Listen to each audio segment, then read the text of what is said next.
पूछताछ आपसे हुई थी, लखनऊ में आज आप आए हुए हैं, किस तरीके से सामना होने वाले हैं आज, क्या लगता है? देखिए, जो पुलिस की इन्वेस्टिगेशन में सहयोग की बात थी, मैं गया था और पूरे 3 घंटे लगभग पूछताछ हुई और मैंने पूरा सहयोग किया और जो भी क्वेश्चन उन्होंने किया उसका सही जवाब दिया था। और आज माननीय जो हमारे आयोग है, उसने न्याय आयोग ने मुझे बुलाया है और उसके समक्ष मैं जा रहा हूँ और ये मेरी जिम्मेदारी है। यकीनन जो भी अपना वो सवाल पूछना चाहते हैं वो उसका मैं जवाब अपना मुकम्मल दूंगा। इस प्रश्न को आप कितना गंभीर मानते हैं कि वो जो हिंसा हुई थी, हिंसा में आपको जिम्मेदार मान रहे हैं? कौन जिम्मेदार मान रहे हैं? पूछताछ हो रही है। नहीं, मैं आपसे सवाल कर रहा हूँ। आपने सवाल किया कि जिम्मेदार मान रहे हैं, जिम्मेदार कौन मान रहे हैं? सदर का जो बयान था पूछताछ में सस्पेक्ट आया, उसमें कहा गया है कि आपने भीड़ इकट्ठी करवाने। आप ये बताइए, आप सम्मानित पत्रकार बंधु हैं, जो 161 का बयान होता है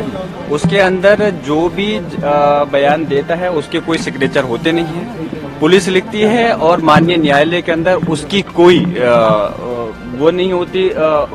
तो इसलिए जो बयान मजिस्ट्रेट के सामने होंगे वो माने जाएंगे और मुझे उम्मीद है कि ऐसा बयान सदर जामा मस्जिद के जो है वो दे नहीं सकते। उसकी वजह यह है कि जब इस प्रकार की कोई बात हुई नहीं तो वो गलत बयान क्यों देंगे?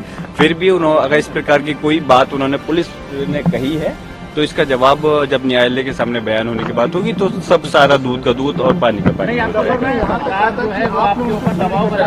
देखिए, मैं पूछना चाहता हूँ जफर साहब ने आपके सामने मैं देखिए चारों तरफ है तो इसलिए मैं चारों तरफ को अपना मुखातिब होकर कह रहा हूँ। सवाल उन्होंने किया है तो पुलिस प्रशासन आपके सामने, तो मेरे सामने या आपके सामने अभी तक जफर साहब ने ऐसा कोई बयान नहीं दिया है, ये पुलिस का कहना है।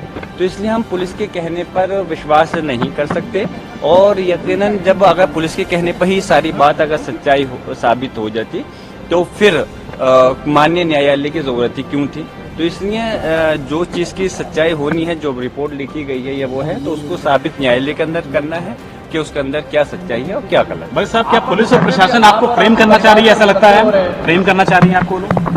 लगता तो बहुत कुछ है, लेकिन बस मैं अब ज्यादा कुछ नहीं कहते हुए यही कहूंगा कि मुझे उम्मीद है कि इस देश के अंदर अभी जहां हम पुलिस प्रशासन और सरकार पर भरोसा नहीं कर सकते, हमें अभी अपने न्यायालयों पर विश्वास है और इंशाल्लाह उम्मीद है कि मुझे और हमारी जनता को कोर्ट से इंसाफ जरूर मिलेगा। सारे मुकदमे दर्ज कर दिए गए सर आपके खिलाफ, बिजली चोरी और बाकी न जाने कितने आरोप। देखिए, जब उनके हाथ में रिपोर्ट लिखने की पावर ताकत उनके हाथ में है तो लिख सकते हैं और लिखे हैं और यकीनन गलत है। मैं आपसे फिर से कह रहा हूँ, उस चीज के लिए जो मेरे खिलाफ गलत चीज लिखी गई है तो उसका मैं अपने आप को इंसाफ दिलाने के लिए, न्याय के लिए मैं कोर्ट का सहारा मैंने लिया है और आगे भी लूंगा और मुझे उम्मीद है मुझे वहां इंसाफ मिलेगा। आप एक अल्पसंख्यक सांसद हैं और मुर्शिदाबाद में लगातार हिंसा हो रही है, एक वर्ग को निशाना बनाया जा रहा है, तमाम तरह के पॉलिटिकल बयान आ रहे हैं, किस तरह से इस हिंसा को देखते हैं, क्या कहना चाहेंगे आप? देखिए, मैं कभी भी किसी भी तरह से हिंसा में विश्वास नहीं रखता। मैं चाहता हूं कि इस प्रदेश और देश के अंदर कानून व्यवस्था का राज होना चाहिए, संवैधानिक